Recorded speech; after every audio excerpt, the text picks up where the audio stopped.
Hey YouTube, what up? So do you think that interracial dating hurts black people more or non-black people more? And this situation sort of came up in the comments section. Um, I won't mention any names, but it sort of came up, and it was, you know, some, black males, brown skin, dark skin, black males, some were saying that interracial dating hurts basically non-black people more, specifically white people more than it hurts black people. And their reasoning was because they feel like the children come out looking more black than white, right?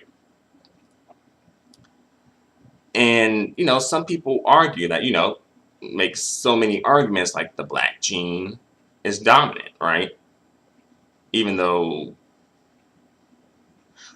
honestly, if it was as dominant as people think it is, we wouldn't be able to tell the difference between a black person with two black parents versus, you know, a black identified person with one black parent.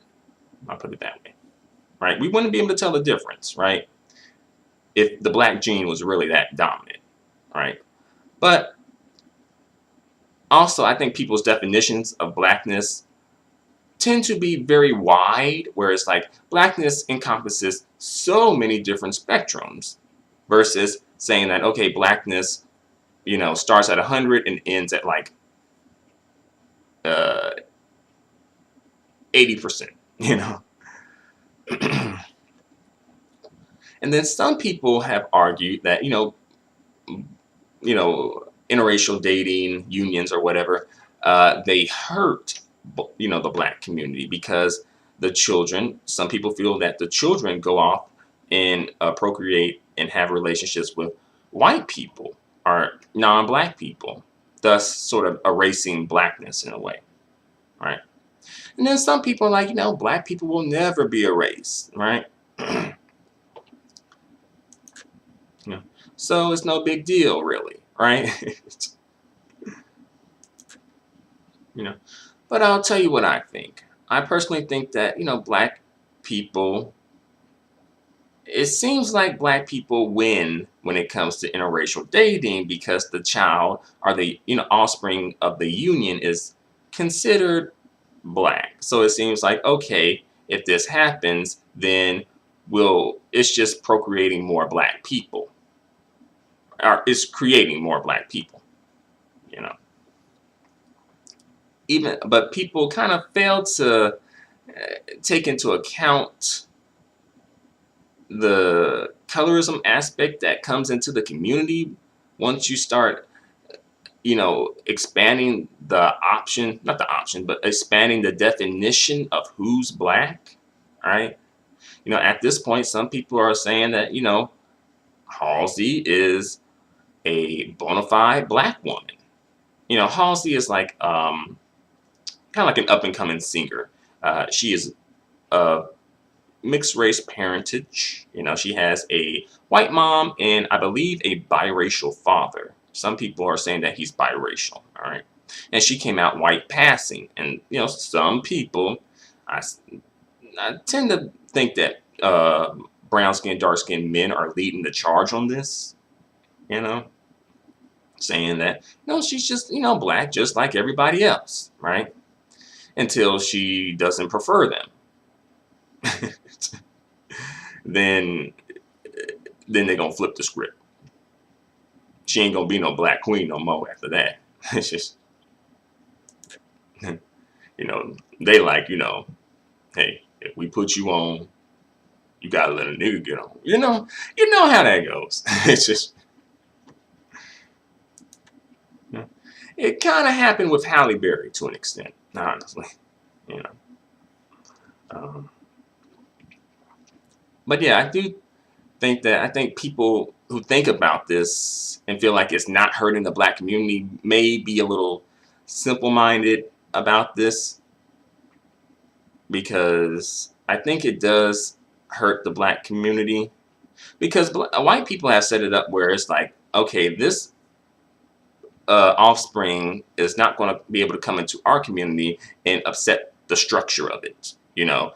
They're not going to be, redefining who is white based on this offspring that this white woman or white men had, you know, across the board, by the way, with all different races.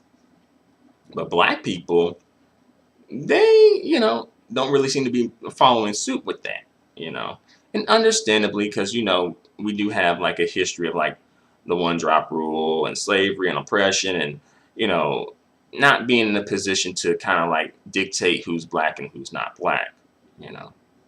But, I think black people are sort of pushing, lately to start defining who's black and who's not black. And I do think this partially is a generational thing as well. Honestly, if I were, to talk with my mom, she would kind of have a whole different definition of who's black. I think my mom would, yeah, she would probably go by the one drop rule, you know. Honestly, based on, my mother being with my father, yeah, I think she did go, she definitely went by the one drop rule because my mother is not a swirler, right? But if you were to see my parents together, you would think that she was a swirler, all right? Yeah. But I do think it adds a new level of confusion to the black community that doesn't really need to be added. I mean, we got enough confusion as it is already. First dealing with just the multi-generational aspects of being kind of like mixed, more or less in a multi-generational sense. But once you start adding in first generational, then it gets even more confusing, and then the first generational folks are kind of like, well, this person, I look like this multi-generational person, so, it's the same thing. And also, to be fair, like, their parents push blackness on them. Like, their black parents often push blackness on them, Some parents, particularly some of the brown-skinned, dark-skinned black men, I've heard some kids say like, oh, my dad's like really pro-black. But I'm looking at them and they're like, they ain't, they mixed. I think Ebro from Hot 97 has said something like that too. I'm like, that he must not be too pro-black if you looking like that, No shade, no offense, but I'm just saying, you know. I ain't got nothing against Ebro. I think he represents, the Golden Brothers, yeah, pretty well. The illuminated men, pretty well. All right. But still, it's something to think about, though. Because I think if we don't think that it does negatively affect the community in at least one way or another, I think that we're being simple.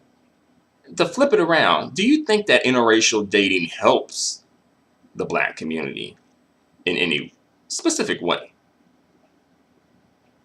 Think about that. Do you really think that it, like, there is a direct benefit for black people having relationships, marriages, unions with, and children with non-black people? That's, think about that. All right. So thank you very much for watching. Thanks for watching, and feel free to leave your comments. I really appreciate those. And see you in the next video. Adios and goodbye for now.